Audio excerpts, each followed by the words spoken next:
Om 'n dokument elektronies te teken, klink baie moeilik, maar dit is eintlik baie maklik. Gestel jy wil hierdie dokument op PDF elektronies teken.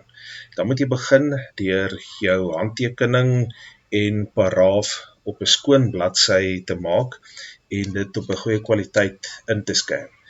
Die beste is om dit in 'n swart pen te doen wat baie duidelik is. Pilot Fineliner byvoorbeeld is 'n baie goeie idee waarmee om dit te doen.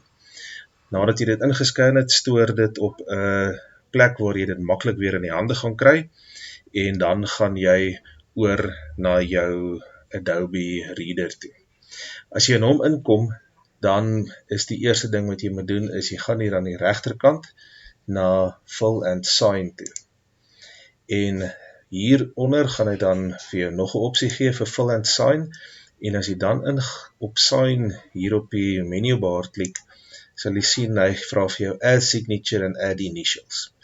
Kom ons klik op Add Initials en dan kan jy daar intik of jy kan boontoe op Image klik. En as jy op Image klik, dan gaan jy na die plek toe waar jy jou dokument gestoor het, wat jy nou net ingescan het, en jy dubbelklik op hom, en Adobe sal outomaties vir jou paraaf of jou handtekening dan mooi groot in die middel daarvan van die skerm sit.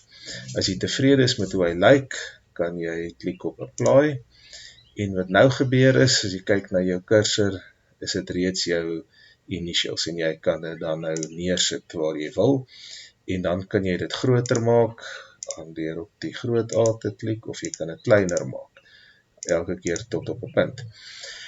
Nou, vir nou is dit dan reg, en as jy nou nog 'n keer wil initial, dan klik jy net weer op Sign, kies jou paraaf, en jy kan hom nog 'n keer neersit.